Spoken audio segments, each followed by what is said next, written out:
स्वागत है फिर से आप सबों का मेरे YouTube चैनल माय क्लासरूम पर। आज का हमारा टॉपिक है अफवाह, और अफवाह में आज हम लोग देखेंगे ब्रह्मपुत्र नदी तंत्र। तो चलिए शुरू करते हैं।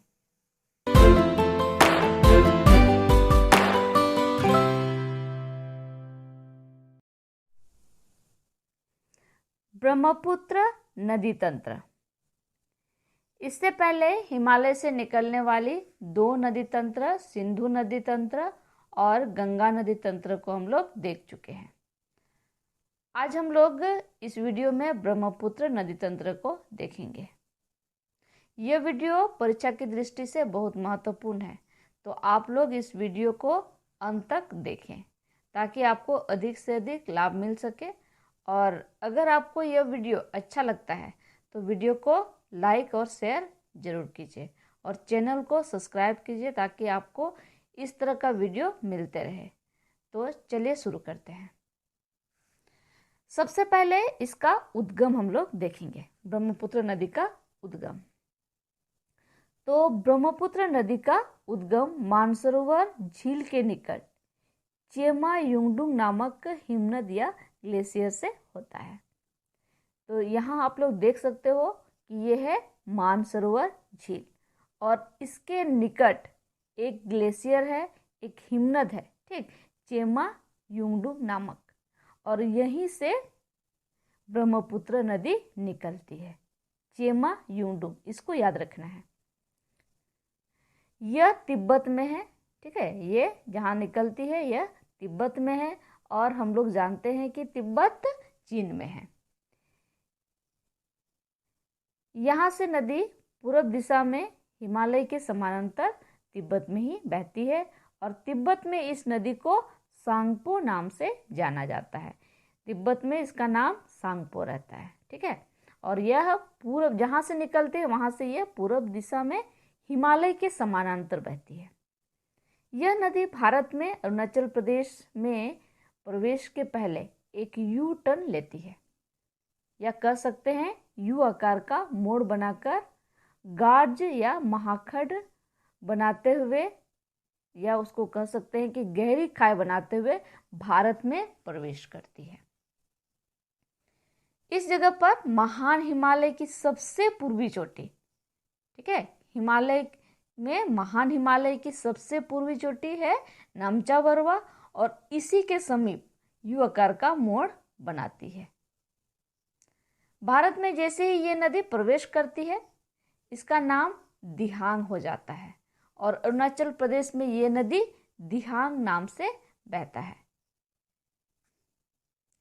तिब्बत में इसका नाम हम लोग देखे हैं कि इसका नाम सांपो था। अरुणाचल प्रदेश में इसका नाम दिहांग हो जाता है। लेकिन भारत में अरुणाचल प्रदेश के बाद यह नदी असम में प्रवेश करती है, ठीक है। इस तरह से ये असम में प्रवेश करती है और असम में फिर इसका नाम बदल जाता है, ठीक है। असम में इस नदी का नाम दिहांग से ब्रह्मपुत्र हो जाता है। असम के बाद यह नदी भारत को छोड़ देती है, ठीक है। इसको याद रखिएगा कि ब्रह्मपुत्र नाम इस नदी का असम में रहता है। असम के बाद ये नदी भारत को छोड़ देती है, मतलब कि भारत जो देश है इससे निकल जाती है और बांग्लादेश में प्रवेश करती है। जैसे ही ये नदी बांग्लादेश में प्रवेश करती है इसका नाम बदल करके जमुना हो जाता है, ठीक है। यहाँ फिर उसका नाम बदलता है, यहाँ उसका नाम हो जाता है जमुना। बांग्लादेश में गंगा नदी की मुख्य धारा जिसका नाम है पद्मा जमुना में आकर मिलती है, ठीक है। दोनों यहाँ धारा मिलती है। ब्रह्मपुत्र नदी का जिसका नाम हो जाता है यहाँ बांग्लादेश में जमुना, और हम लोग गंगा नदी तंत्र में पढ़े हैं कि गंगा नदी दो धारा में बट जाती है फरक्का के बाद, एक भागीरथी हुगली और दूसरा धारा उसका पद्मा। तो ये पद्मा जो उसका मुख्य धारा है गंगा नदी का, ये जमुना से आकर के मिलती है और दोनों के संयुक्त धारा का नाम मेघना हो जाता है, ठीक है। दोनों का संयुक्त धारा का नाम हो जाता है मेघना। और मेघना नाम से यह नदी बंगाल की खाड़ी में गिरती है और मुहाने पर सुंदरवन डेल्टा का निर्माण करती है।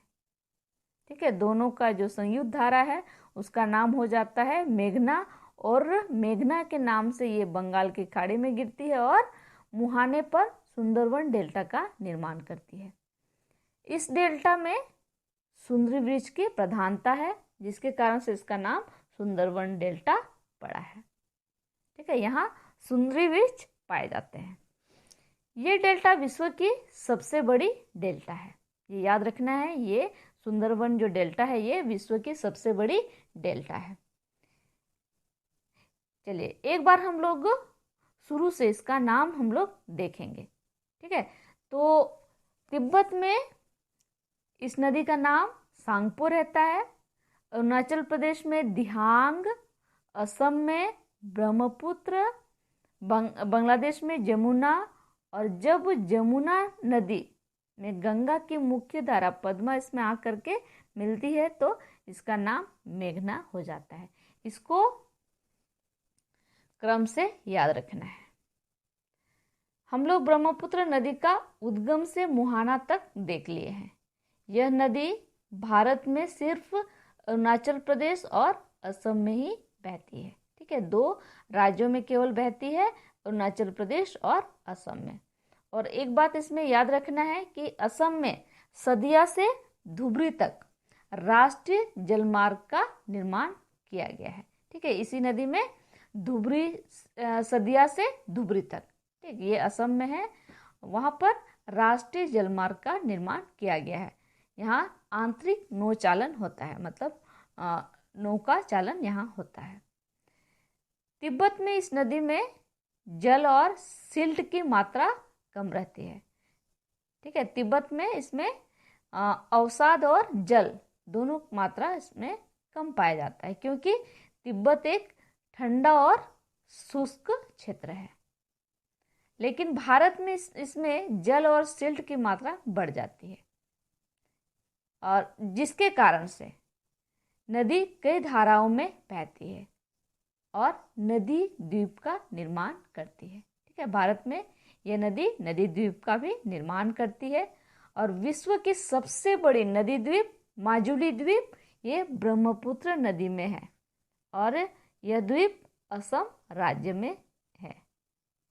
इसको याद रखना है, माजुली द्वीप ब्रह्मपुत्र नदी का नदी द्वीप है और यह असम राज्य में है, और यह विश्व का सबसे बड़ा नदी द्वीप है। ब्रह्मपुत्र नदी का हम लोग उद्गम से मुहाना तक देख लिए हैं। तो इसकी जो लंबाई है लगभग 2900 किलोमीटर है। ब्रह्मपुत्र नदी की लंबाई लगभग 2900 किलोमीटर है, 2900 किलोमीटर। चलिए अब हम लोग सहायक नदी को देखेंगे, ब्रह्मपुत्र नदी की सहायक नदियों को देखेंगे। इसका जो सहायक नदी है 2 भागों में बांटा गया है। ठीक है, 2 भागों में हम लोग बांट के देखेंगे। एक बाईं ओर से मिलने वाली नदी और एक दाईं ओर से मिलने वाली नदी। एक बाईं ओर से मिलने वाली नदी और दूसरा है दाईं ओर से मिलने वाली नदी। पहले हम लोग बाईं ओर से मिलने वाली नदी को देखेंगे।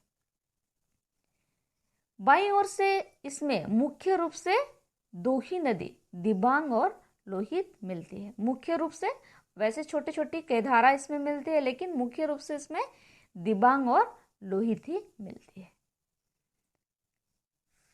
फिर नेक्स्ट देखेंगे हम लोग दाईं ओर से मिलने वाली नदी। तो दाईं ओर से मिलने वाली नदी में सबसे पहले हम लोग देखेंगे सुबानश्री, कामेंग, बेकी, मानस, जलढाका और तीस्ता।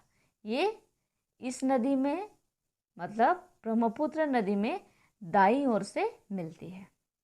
इसको क्रम से याद रखना है। ठीक है, इसको क्रम से आप लोग याद रखोगे।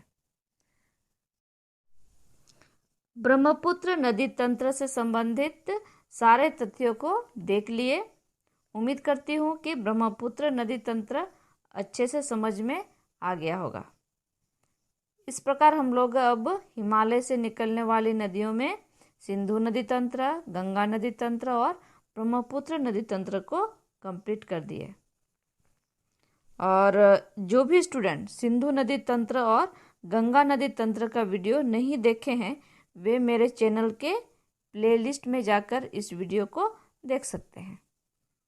और कमेंट करके ज़रूर बताइएगा यह वीडियो आपको कैसे लगा। अगले वीडियो में फिर मिलेंगे, तब तक के लिए अपना ख्याल रखिए। धन्यवाद।